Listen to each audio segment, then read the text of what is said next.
Բարև ձեզ, եթերում տարածաշրջան հաղորդաշարն է։ Այստեղ մենք քննարկում ենք աշխարհաքաղաքական գործընթացներ եւ իրադարձություններ, որոնք անմիջական ազդեցություն ունեն մեր տարածաշրջանի եւ Հայաստանի Հանրապետության վրա։ Տարածաշրջանում բացասական զարգացումներ են։ Իրանի նկատմամբ սկսվել է ռազմական գործողություններ, ինչը վտանգում է տարածաշրջանի ամբողջ անվտանգային համակարգը։ Այսօրվա քննարկման համար ես հյուրընկալել եմ Թեհրանի Ալի Քորաթերթի խմբագիր Արամ Շահնազարյանին եւ իրանագետ Ժաննա Վարդանյանին։ Շնորհակալ եմ հրավերը ընդունելու համար։ Պարոն Շահնազարյան, ուղիղ 1 ամիս առաջ այսօրը մեր տաղավարում կրկին քննարկման թեման Իրանն էր։ Մենք նույնականացրեցինք մի քանի սցենարներ, որոնք հնարավոր էին ապագա քաղաքական գործընթացներին ընդառաջ։ Եվ ըստ էության տեղի ունեցավ վատագույնը։ Ռազմական գործողություններ սկսվեցին Իրանի Իսլամական Հանրապետության նկատմամբ, դրան հետևեց իրանական կողմի արձագանքը, տարածաշրջանում ամերիկյան ենթակառուցվածքներին եւ ըստ էության պատերազմի աշխարհագրությունը էապես անլայնվեց, ինչը որ հղի է լրջագույն վտանգներով ամբողջ տարածաշրջանի համար եւ մասնավորապես Հայաստանի Հանրապետության համար։ Մարտով քաջատեղյակ է ներիրանական քաղաքական գործընթացներին։ Ստեղծված իրավիճակի հաղթահարման տեսանկյունից իրանական քաղաքական միտքը ինչ մոտեցումներ է առաջ քաշում, որովհետեւ ակնհայտ է, որ Իրանը վերջին տասնամյակների իր պատմության թերևս ծանրագույն ժամանակահատվածն է ապրում եւ իրանական կողմում այս իրավիճակի հաղթահարման ինչ տարբերակներ են քննարկվում։ Ես պիտի սկսեմ մի կարևոր հանգամանքից, որ այնինչ որ տեղի ունեցավ 4 օր առաջ, արդեն 4-րդ օրն են պատերազմի գործողությունները, որոնք ծավալվեցին Իսրայելի եւ Միացյալ Նահանգների միջոցով համատեղ, դա մանավանդ մասնավորապես Միացյալ Նահանգների կողմից դավաճանական քայլ էր դիվանագիտության նկատմամբ, որովհետև ընթանում էր դիվանագիտական գործընթաց, անուղղակի բանակցություններ Իրանի եւ Միացյալ Նահանգների միջև եւ այս շաբաթ պետք է տեղի ունենային մասնագիտական խմբերի հանդիպումները։ Մասնագիտական խմբերի հանդիպում ենթադրում է, որ կողմերը որոշակի դետալներ արդեն համաձայնեցրել են եւ այդ խմբերը պետք է զբաղվեն մանրամասնություններով։ Նման ընթացքում սա երկրորդ անգամն էր, երբ մեկը 12-օրյա պատերազմի ժամանակ, երբ բանակցում էին 6-րդ փուլը պիտի տեղի ունենար, պատերազմը սկսվեց, հետո Ամերիկան միջամտած, այս անգամ այդ բանակցությունների հենց ընթացքում, երբ բոլոր կողմերը խոսում էին դիվանագիտության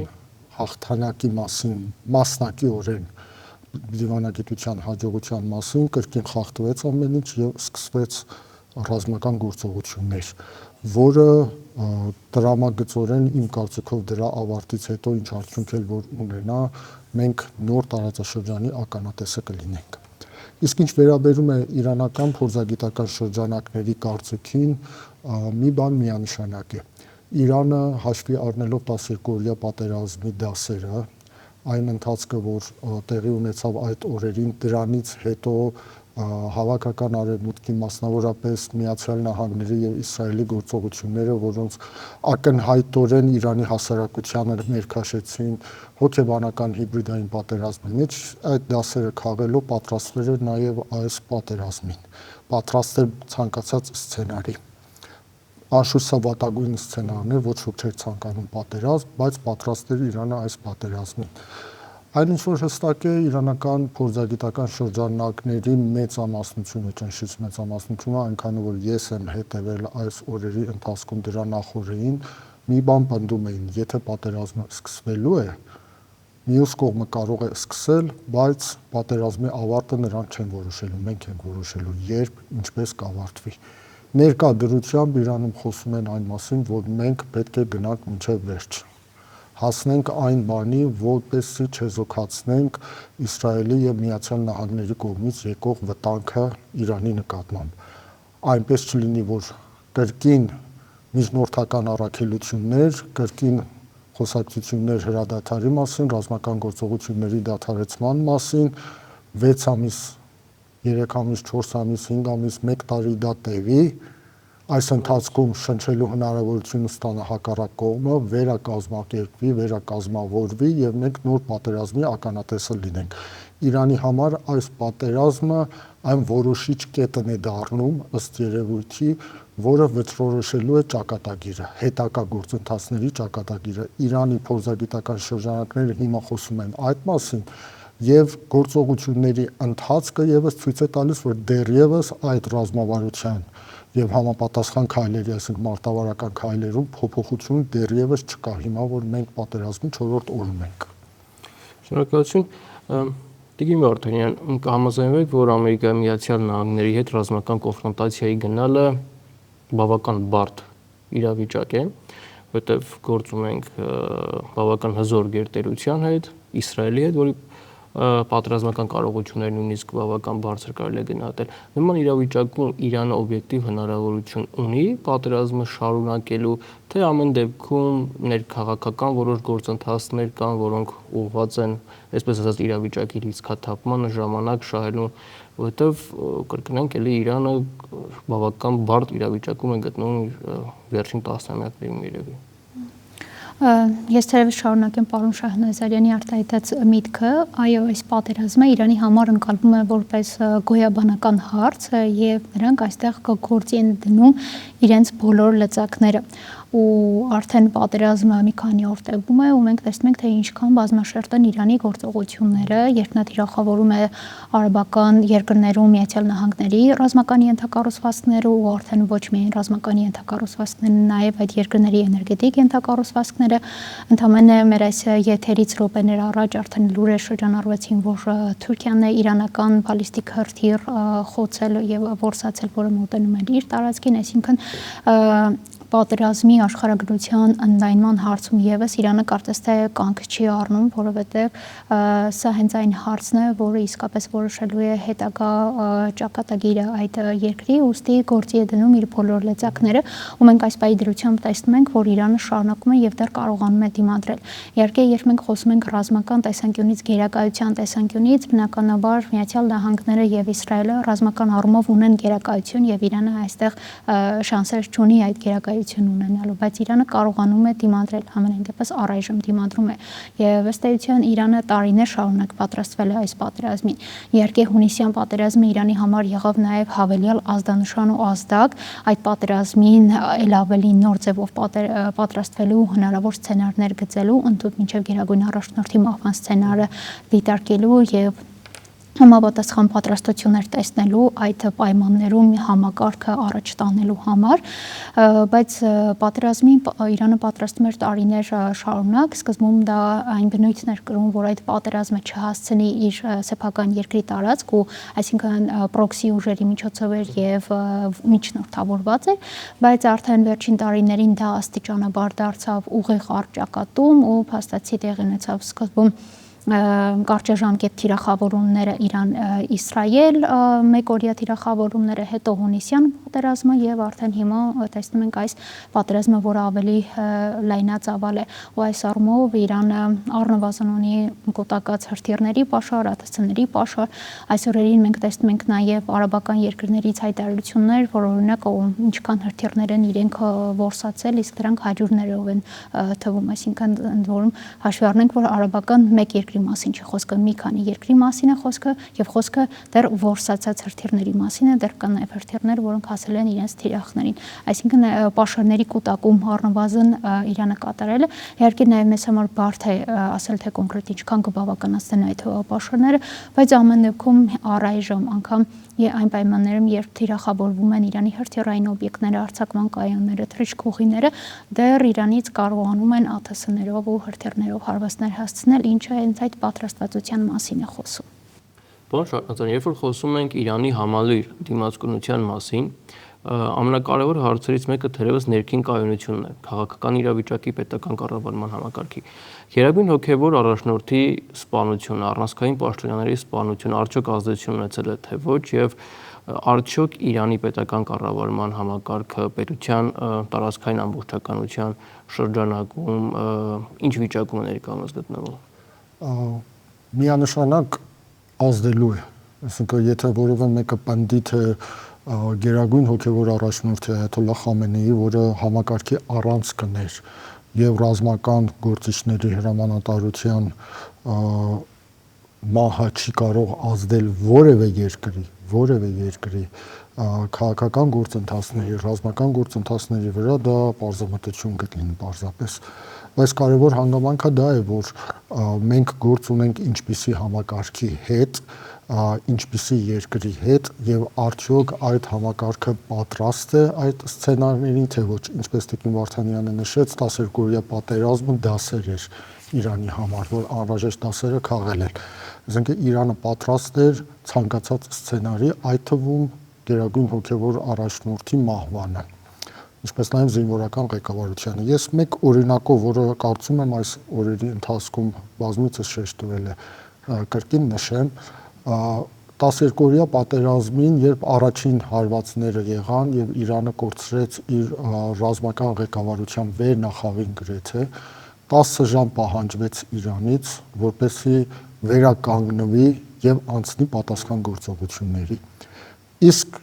այս պատերազմի ընթացքում, երբ խոցվել էին ոչ միայն ռազմական ղեկավարությունը, այլ նաև երկրի գլխավոր հոգևոր առաջնորդը, ղեկավարը երկրինը,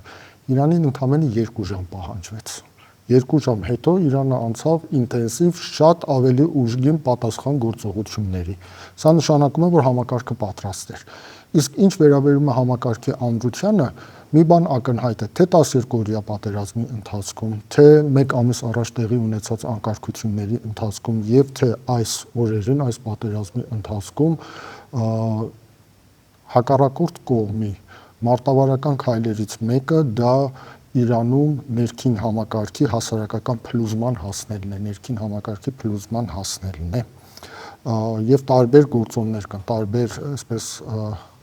գործիքակազմեր կան, որոնք օգտագործվում են հասարակական, այսպես կոչված անկարգություններ հրահրել, քաղաքական քաոս ստեղծել, անվտանգային վակուում ստեղծել, օգտագործել անջատողական շարժումները, ահաբեկչական խմբավորումները։ Այս գործիքակազմը իր ամբողջությամբ ուղղված պետք է լինի այդ նպատակի իրականացմանը։ Սակայն այնինչ, որ տեղի ունեցավ այս 4 օրերի ընթացքում, գոնե մինչ այս պահս ապացուցել է եւ ես չեմ կասկածում, որ դեռևս կշարունակվի այդպես, Իրանը պատրաստ է նաեւ այդ սցենարին։ Իրանի իրավապահ ուժերը, զինված ուժերը ոչ միայն պայքարում էին արտաքին թշնամու դեմ, նաեւ ներքին կարգուկանոնը հաստատելու հետ կապված ունեին անհրաժեշտ նկատառումները, միջոցառումները, մանավանդ հաշվի առնելով անցյալ մեկ ամիս առաջ տեղի ունեցած անկարգությունների փորձը։ Մի շատ կարևոր հանգամանք եւս գոյություն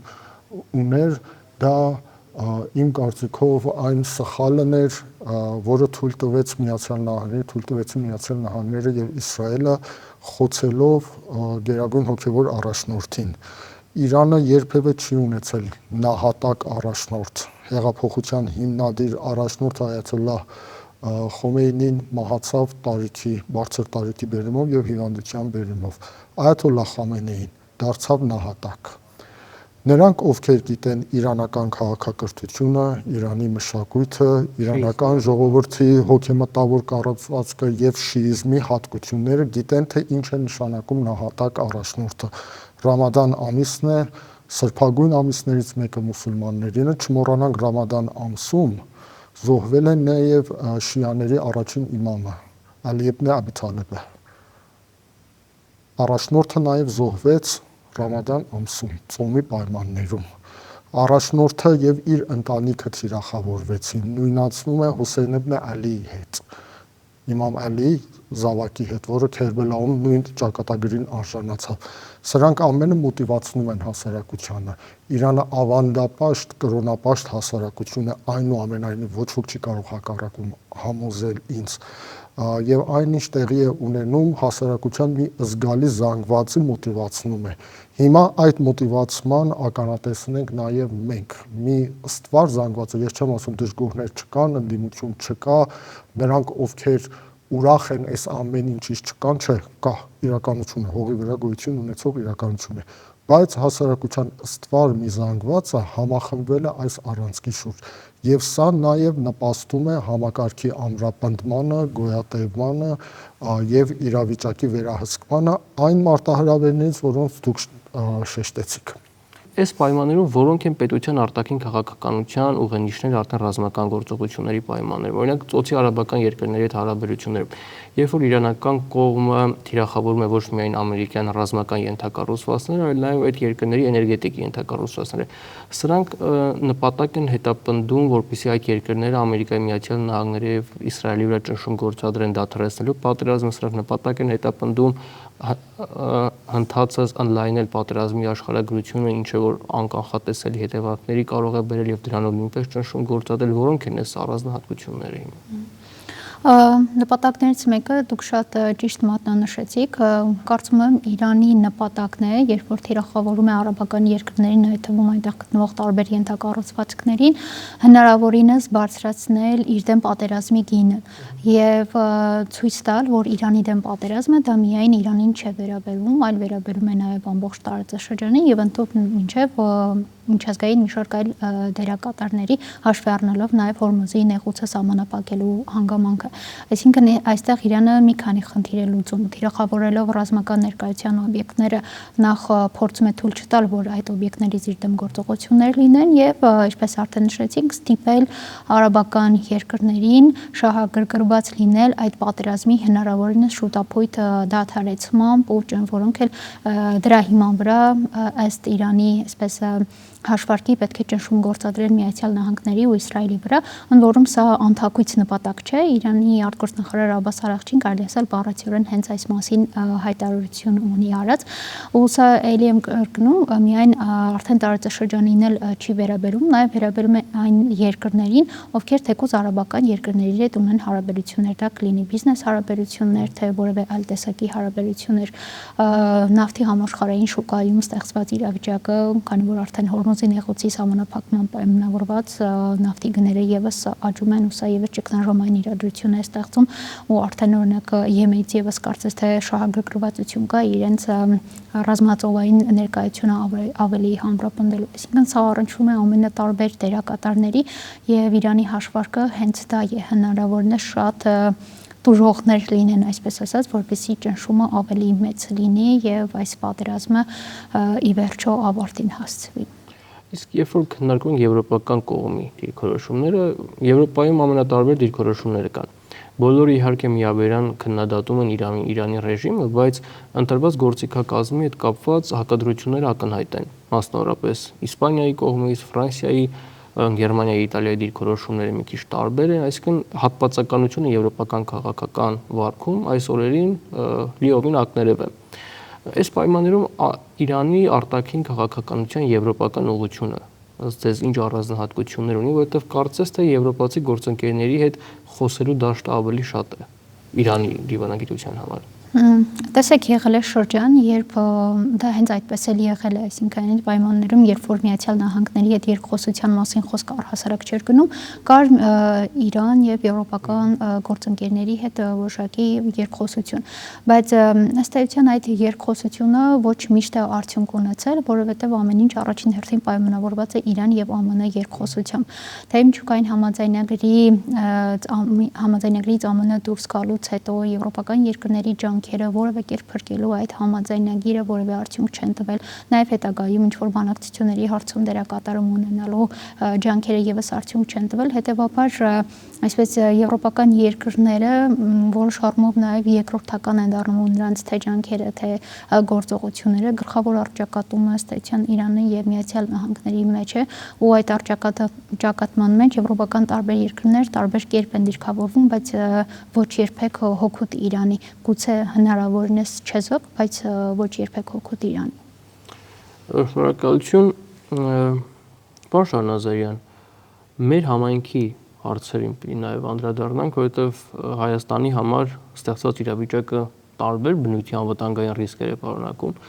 Նաև լավ կլինի, որ այսօր հաղորդման ժամանակ դրանց էլ անդրադառնանք։ Ռիսկերից մեկը բնականաբար, որ մեզ ուղղակիորեն առնչվում է մեր համայնքի վիճակն է։ Այնտեղ արդյոք տեղեկություններ կա, ունեք համայնքային կյանքը ինչ վիճակում է։ Ես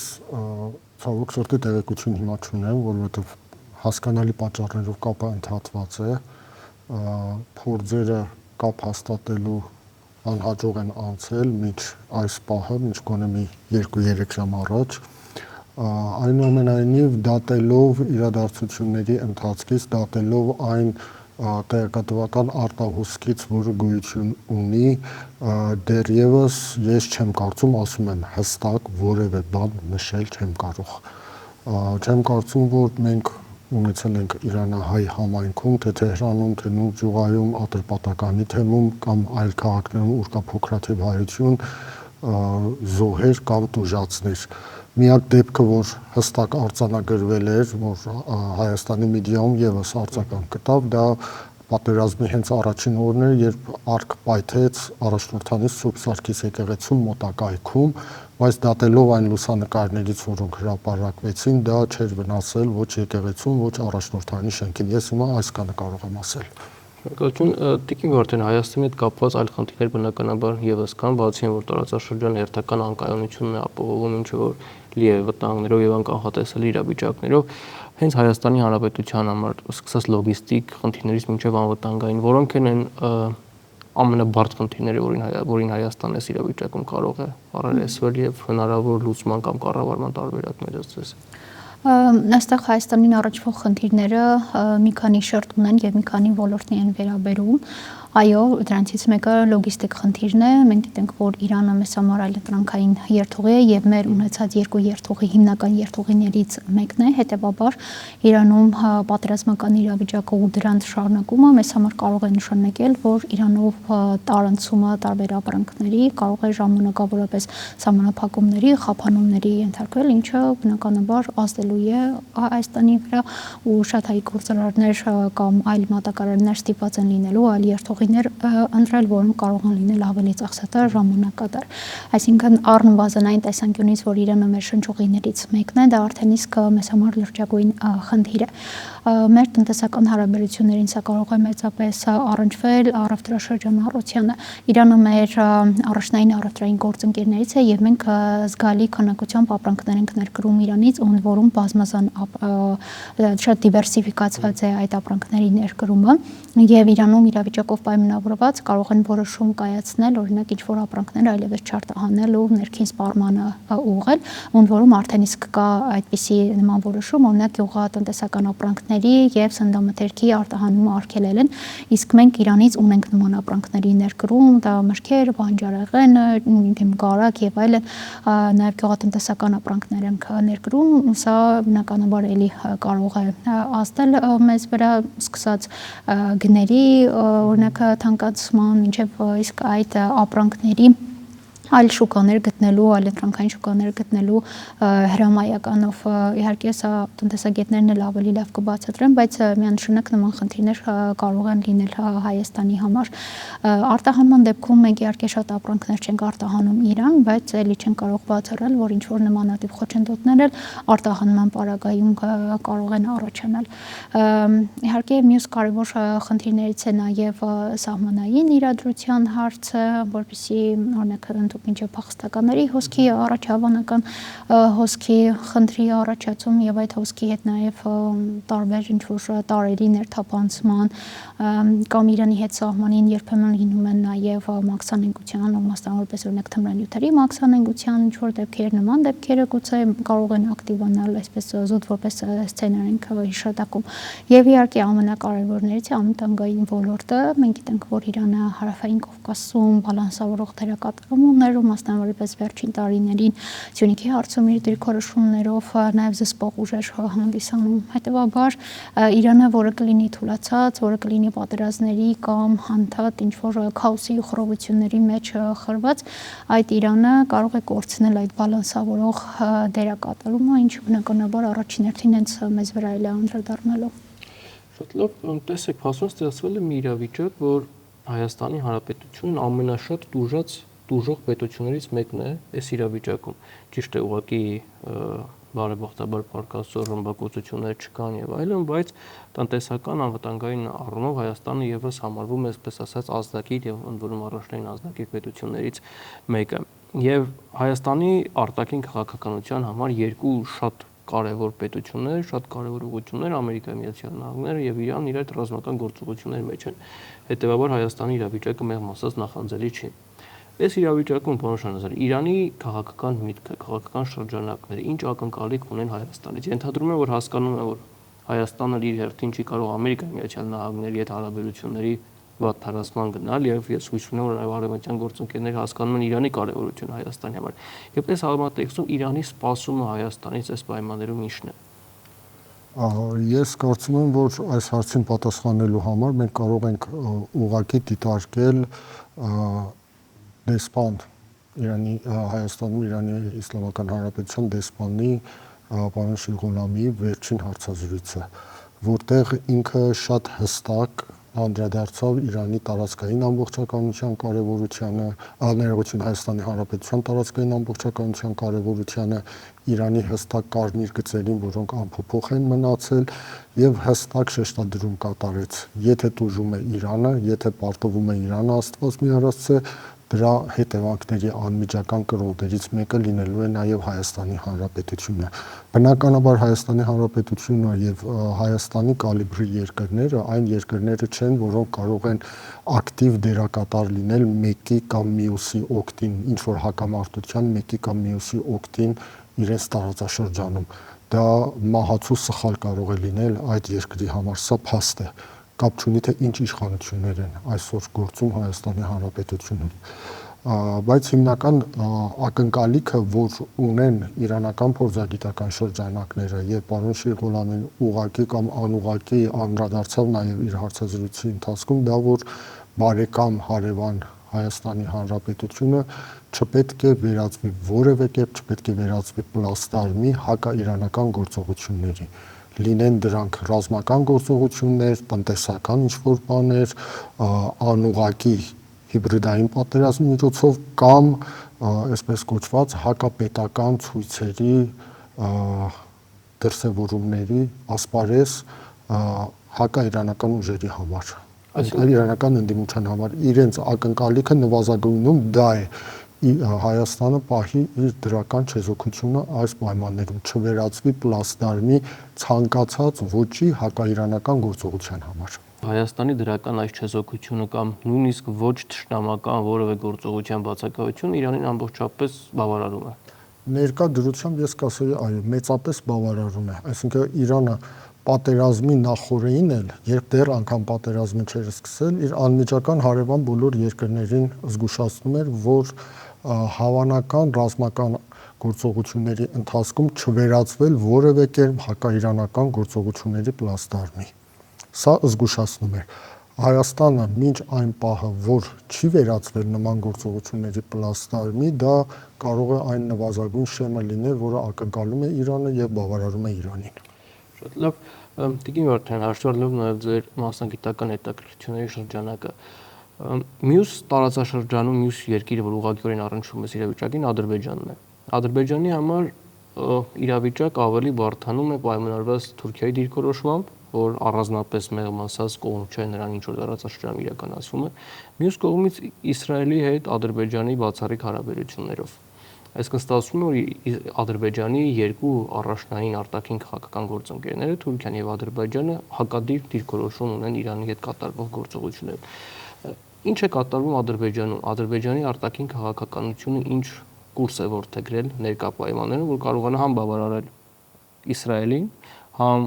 Թուրքիային, համ էլ նվազեցնել Իրանից եկող հնարավոր սպառնալիքը։ Իհարկե ես հենց Ադրբեջանի հարցերով չեմ զբաղվում, բայց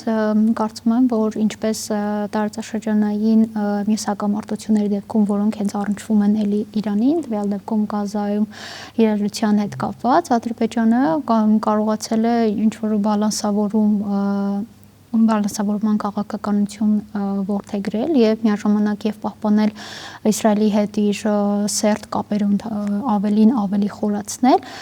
եւ միաժամանակ ինչ որ հռետորաբանական հայտարարություններով հանդես գալ պատերազմի դադարեցման օգտին կամ օրինակ խաղապահներ ուղարկելու օգտին։ Այս առումով այդ նույն իրադրությունը Ադրբեջանին սպասում է նաեւ տվյալ դեպքում Իրանի դեմ գործողությունների դեպքում ու այստեղ Ադրբեջանը եւս այս պատերազմից դրող կողմերից մեկը կարող է լինել մի շարք գործոններով պայմանավորված, որ օրինակ թվարկեցի Հայաստանի հետ կապված հատկապես ակտուալ է Ադրբեջանի դեպքում տարանցիկ երթուղիների հարցը։ Մենք գիտենք, որ հյուսիս-հարավ երթուղով միջանցքը, որը ունի 3 երթուղի, դրա ամենաակտիվ եւ ամենաշատ օգտագործվող երթուղին արևմտյան երթուղին է, որ անցնում է Իրան, Ադրբեջանի տարածքով։ Հետեւաբար այս առումով սա եւս առնչվում է Ադրբեջանին ու այս առումով պատերազմի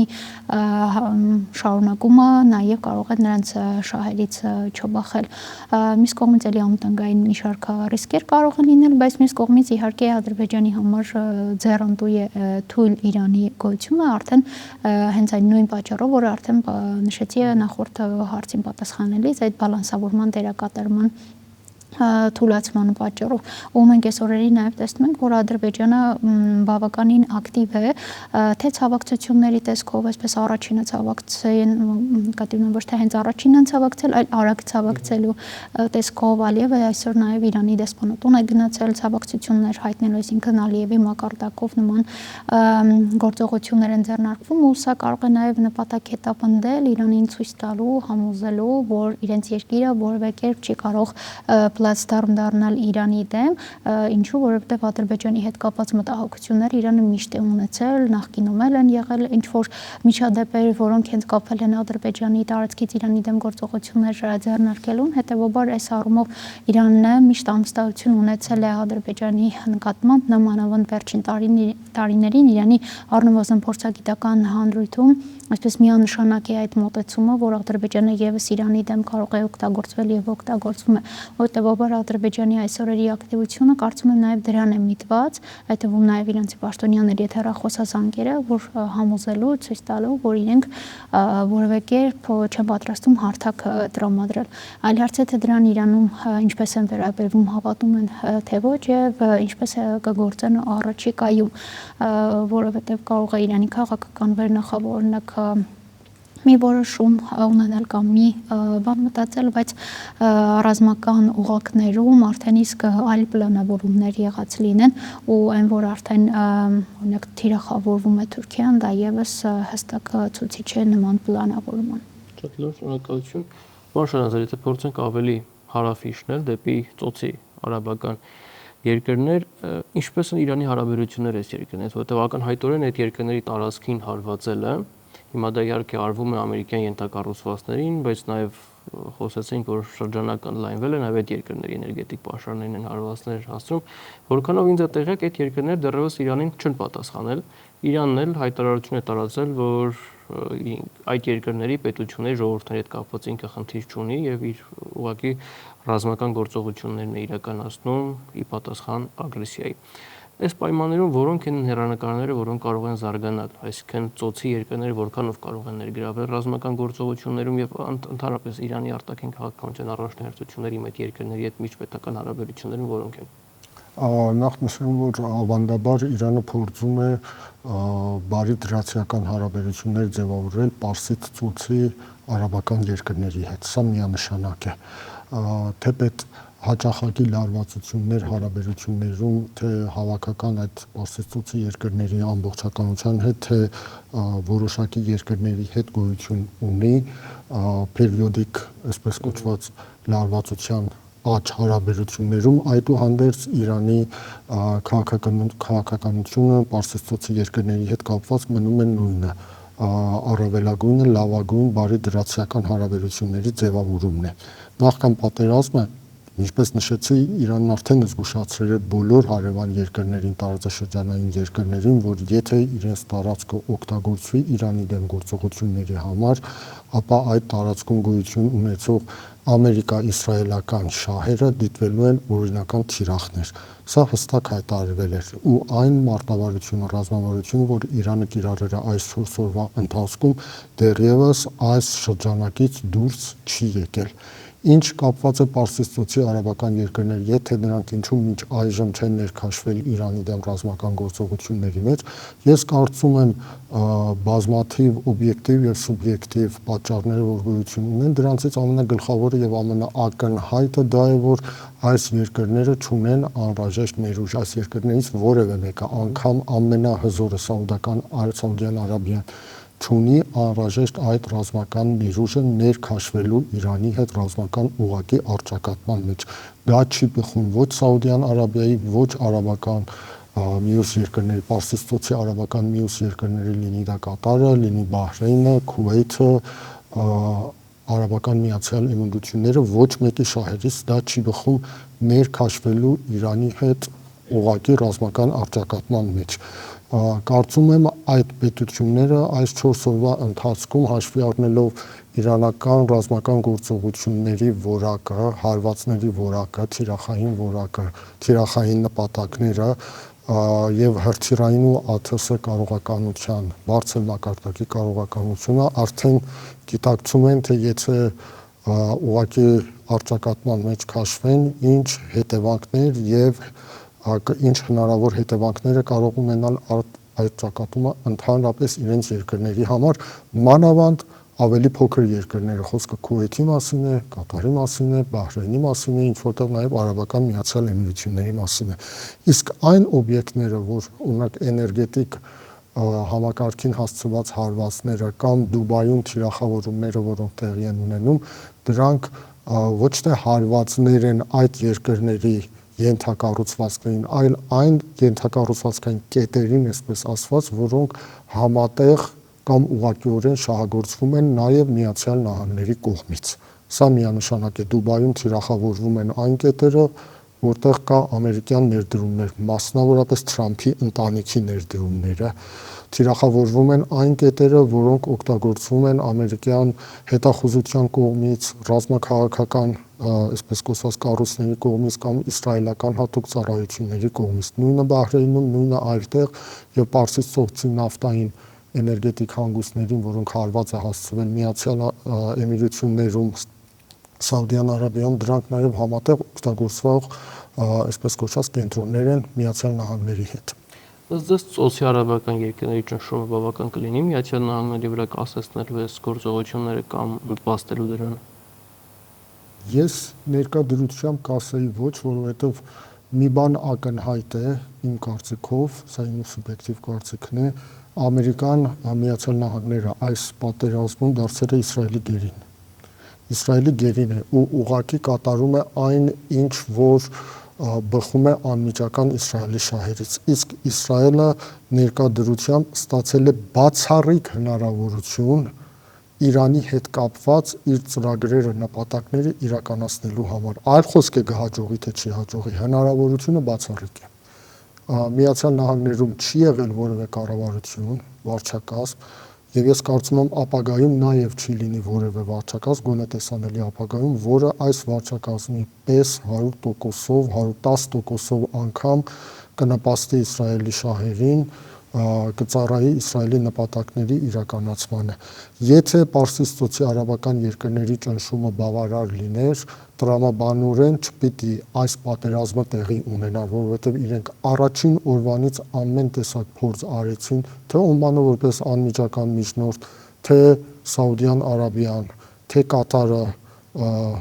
գոնե այս երեք երկրները անմիջական փորձերը արեցին կանխելու պատերազմը ու դա չստացվեց։ Բայց եթե պատերազմի ծավալները սկսեն ընդարձակվել, այնպես որ այս երկրների տնտեսությունը սկսի տուժել, որ առաջին նախանշանները արդեն կան այդ տնտեսության տուժելունը